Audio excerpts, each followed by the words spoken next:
रोजगार वित्त सेवा में आपका स्वागत है। आज हम लोग सामान्य हिंदी का प्रैक्टिस सेट करेंगे।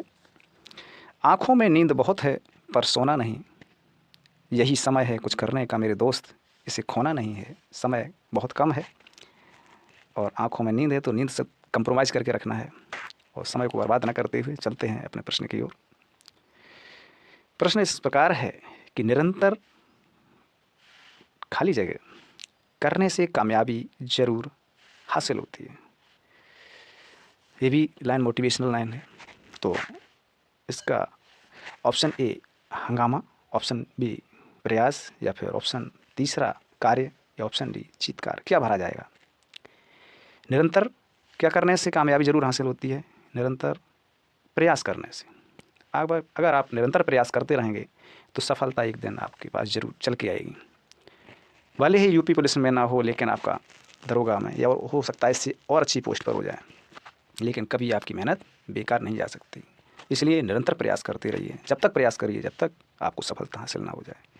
नेक्स्ट क्वेश्चन, सियार का गुण स्वभाव खाली जगह और है, इसमें क्या आना चाहिए? रिक्त स्थान में उचित विकल्प का चयन करना है। तो सियार का गुण कैसा होता है? धूर्तता वाला और चालाकी वाला। सियार का गुण कैसा होता है? धूर्तता और चालाकी। इसका ऑप्शन फर्स्ट ही सही है। नेक्स्ट क्वेश्चन, दिए गए विकल्प में सही वाक्य चुनिए।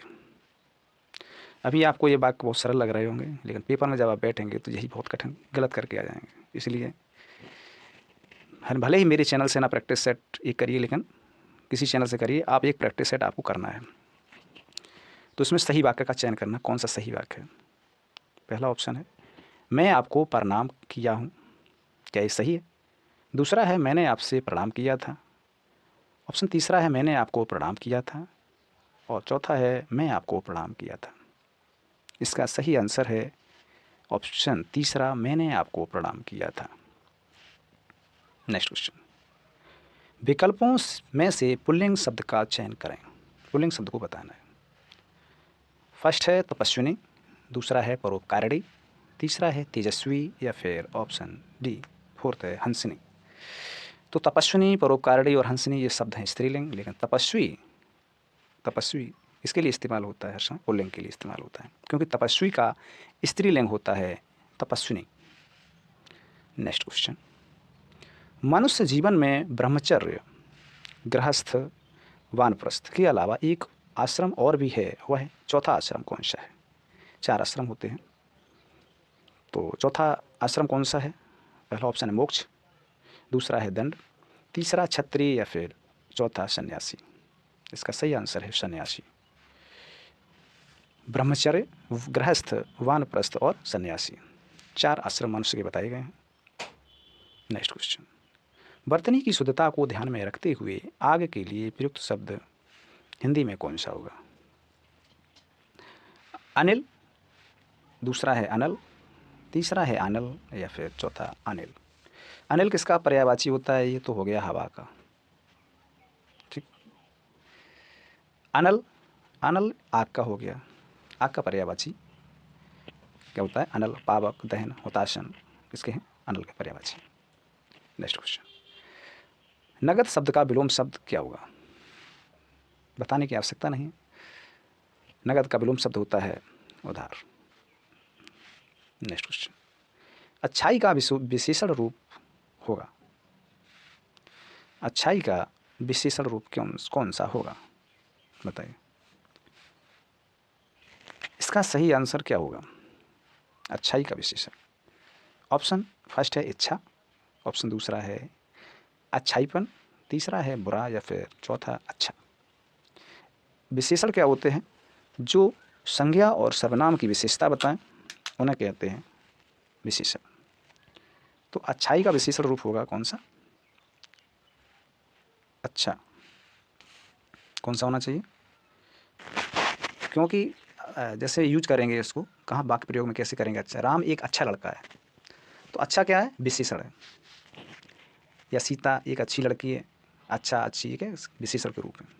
नेक्स्ट क्वेश्चन, बलवान के अन्याय से उत्पन्न भय के लिए प्रयुक्त शब्द। फर्स्ट है त्रास, दूसरा है दंड, तीसरा है आतंक या फिर चौथा है अत्याचार। बताइए, बलवान के अन्याय से उत्पन्न भय को क्या कहते हैं? इसका है आतंक। उसने आतंक फैला रखा है। जो बलवान होगा वहाँ का, तो जो उसके आसपास भय होगा उसको बोलते हैं आतंक। यानी आतंकी, आतंक इसलिए आतंकवादी का नाम आतंकवादी क्यों दिया जाता है? क्योंकि बलवान होता है और उसका आतंक रहता है। तो बलवान के अन्याय से उत्पन्न भय को क्या कहा जाता है? आतंक। और व्यक्ति को क्या कहा है? आतंकवादी कहा जाता है। नेक्स्ट क्वेश्चन, किस व्यंजन के उच्चारण में जिह्वा तालु से नहीं टकराती? ऑप्शन फर्स्ट है चा, ऑप्शन दूसरा है या, ऑप्शन तीसरा घा या फिर ऑप्शन चौथा सा। सा ये कैसा व्यंजन है? ये है ऊष्म व्यंजन। ये है यारा लावा, ये कैसे व्यंजन है? ये अंत्यस्थ व्यंजन है, अंत्यस्थ व्यंजन। और चा ये तो चा तालु से, ये कचट तप, ये तालु से बोला जाता है। लेकिन घा शब्द कैसा है? ये बोला जाता है कंठ से। इसमें जिह्वा तालु से नहीं टकराती, ये सीधा कंठ पे असर पड़ता जाके। इस प्रकार इसका सही आंसर हो गया घा। नेक्स्ट क्वेश्चन, उसने चाकू से फल काटे, उसने चाकू से फल काटे में कौन सा कारक है? इससे शब्द कौन से कारक की विभक्ति चिन्ह है? ऑप्शन ए संप्रदान कारक की, ऑप्शन दूसरा है संबंध कारक, ऑप्शन तीसरा अपादान कारक या फिर चौथा कर्ण कारक। संप्रदान की विभक्ति है, विभक्ति चिन्ह है को, के और लिए, ये शब्द लगते हैं। संबंध काकी के, रारी रे, नानी ने।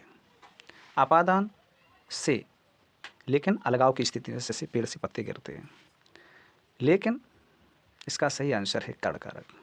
इसका भी होता है शेष, लेकिन से मतलब इसका कहाँ यूज किया जाता है से शब्द का? जिससे क्रिया होती, कोई क्रिया का सीधा असर इस पर पड़े। जैसे चाकू से फल काटे, किससे फल काटे? चाकू से। तो ये क्रिया हो रही है, उसका वहाँ यूज किया जाता है इसको से शब्द का। लेकिन अपादान में से शब्द का यूज कहाँ किया जाता है? अलगाव की स्थिति में। तो इसका सही आंसर है कर्ण कारक। नेक्स्ट क्वेश्चन,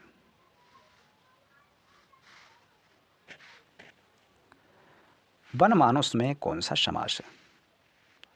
ऑप्शन ए द्वंद्व समास, ऑप्शन दूसरा है तत्पुरुष समास, तीसरा है बहुब्रीहि या फिर चौथा द्विगु समास। तो द्वंद्व समास में क्या होता है? दोनों पद प्रधान होते हैं। बहुब्रीहि में क्या होता है? तीसरा पद प्रधान होता है, तीसरा अर्थ निकलता जाके। और द्विगु समास में होता है प्रथम पद संख्यावाची, और तत्पुरुष समास में होता है विभक्ति का लोप। तो बनमानुष, इसका अर्थ ही हुआ कि वन में रहने वाले मनुष्य। तो मैं शब्द इसमें छिपा हुआ है, वन में रहने वाले मनुष्य, बनमानुष। तो मैं शब्द इसमें छिपा हुआ है। तो कारक चिन्ह किसमें, कारक विभक्ति किसमें छिपी हुई थी? तो तत्पुरुष समास। वो भी इसमें कौन सा तत्पुरुष है? ये पूछ दिया, अगर ये पूछ दिया जाए कि इसमें कौन सा तत्पुरुष है, तो इसमें होगा अधिकरण, अधिकरण तत्पुरुष। क्योंकि मैं पय पर अधिकरण विभक्ति की पहचान है, मैं पय पर। तो बनमानुष, वन में रहने वाले मनुष्य, इसमें कौन सा समास है? तत्पुरुष, वो भी अधिकरण तत्पुरुष। नेक्स्ट क्वेश्चन, किस वाक्य में सकर्मक क्रिया नहीं है?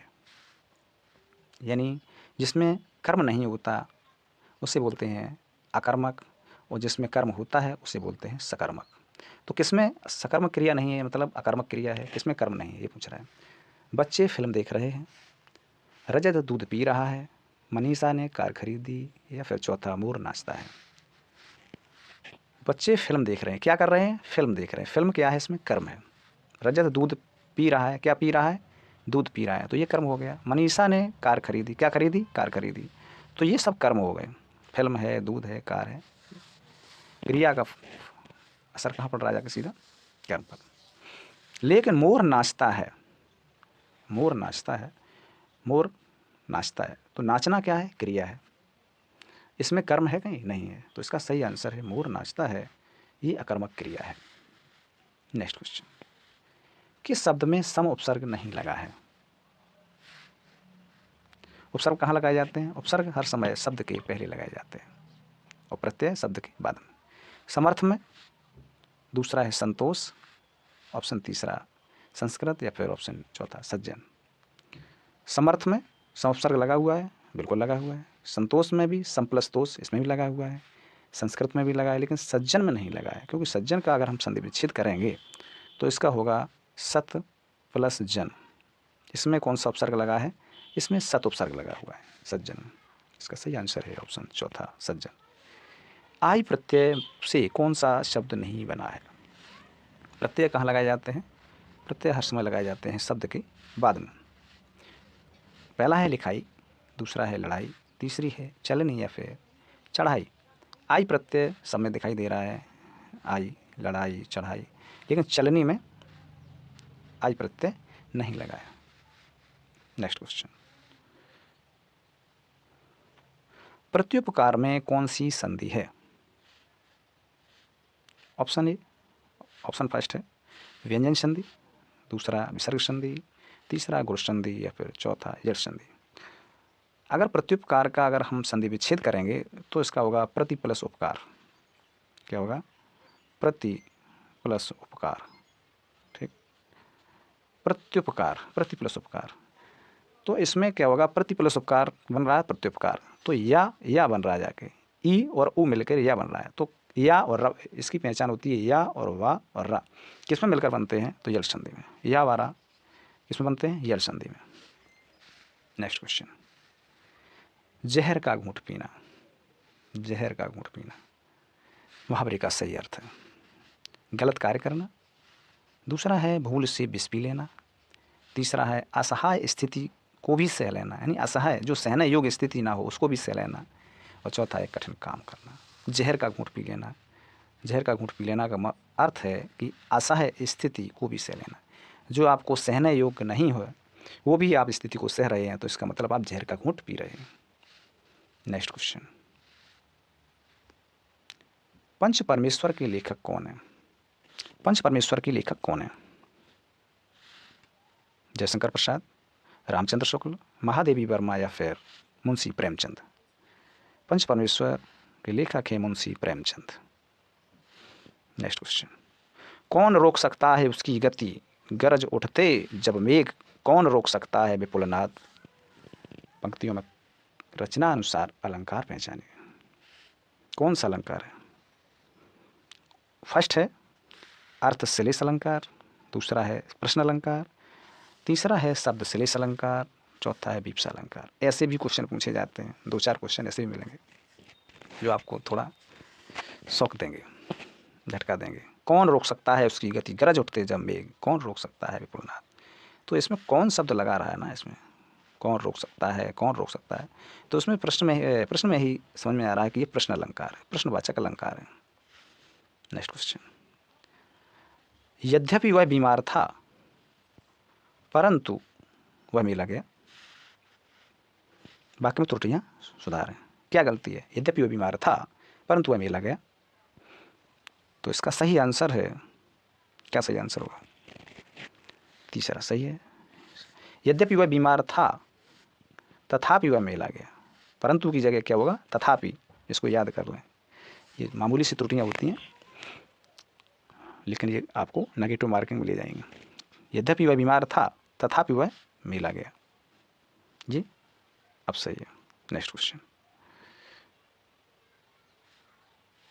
सन 2006 में सार्क के लिटरेरी अवार्ड और सन 2003 में सरोजिनी नायडू पुरस्कार, यानी सार्क लिटरेरी अवार्ड और सरोजिनी नायडू पुरस्कार दोनों मिले हैं।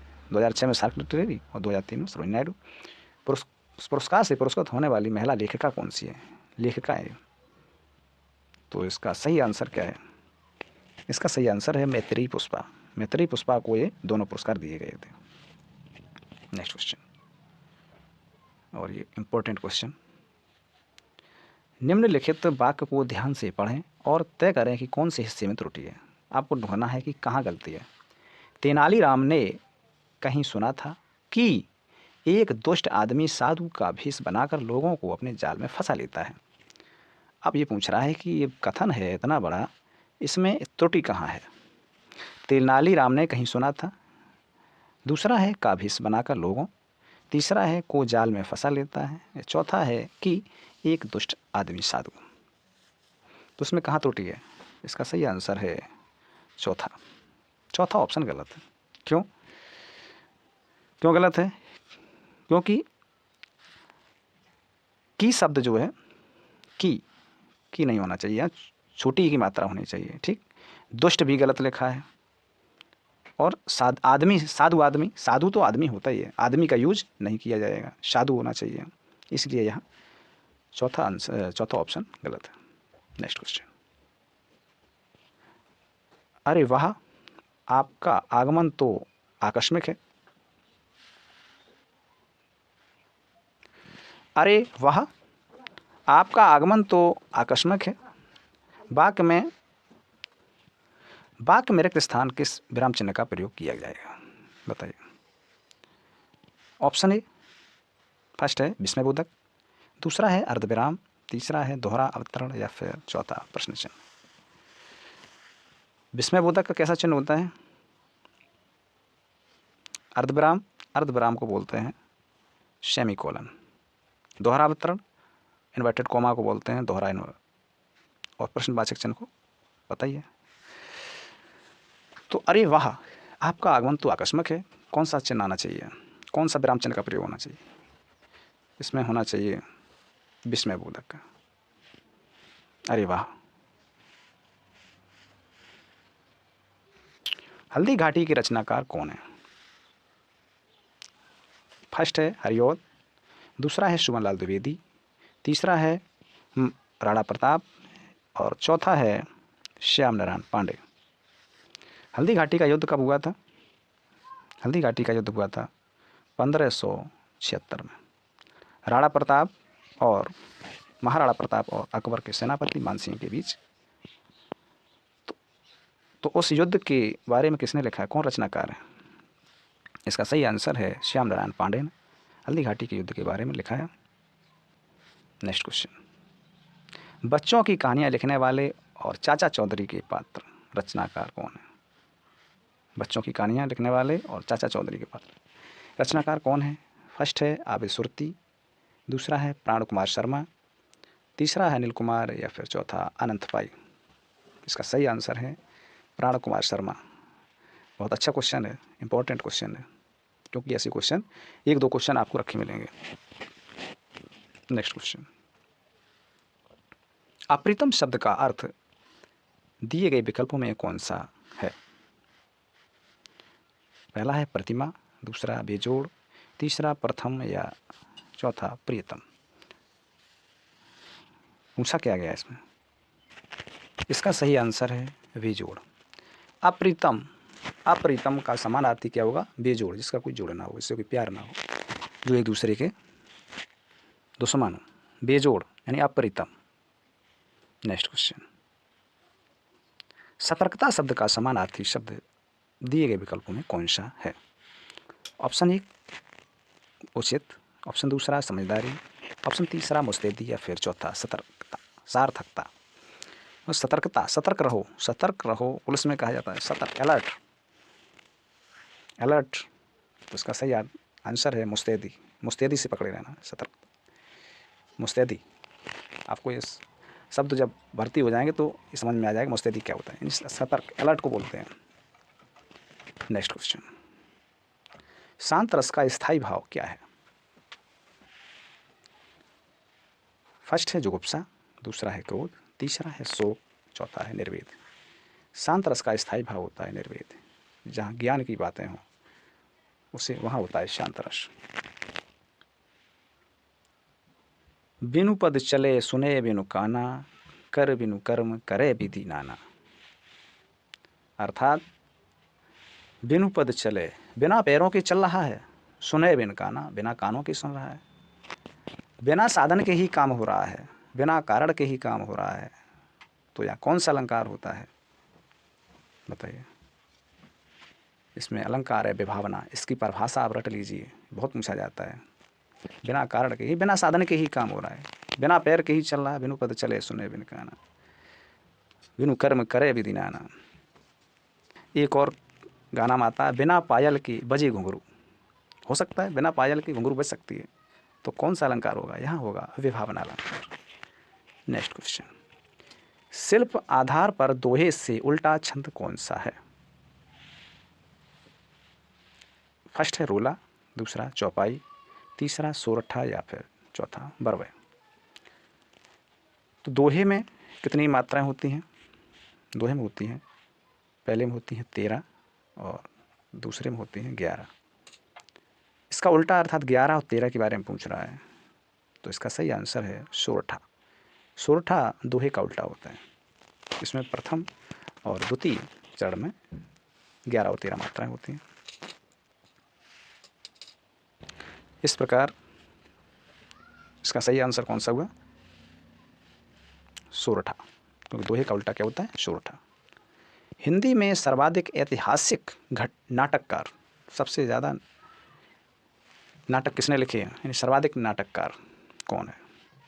भारतेंदु हरिश्चंद्र, ये भी नाटककार हैं, हरिकृष्ण प्रेमी, जयशंकर प्रसाद और वृंदावन लाल शर्मा। इसका सही आंसर है जयशंकर प्रसाद। जयशंकर प्रसाद ने सबसे ज़्यादा नाटक लिखे हैं।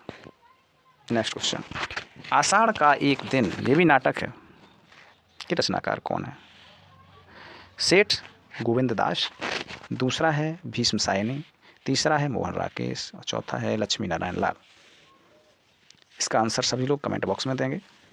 सभी लोग चैनल को लाइक, शेयर एंड सब्सक्राइब कर लें और जल्दी से सभी बहन और भाइयों को, छोटे बहन भाइयों को वर्दी पहनने को मिले। सभी को बेस्ट ऑफ लक।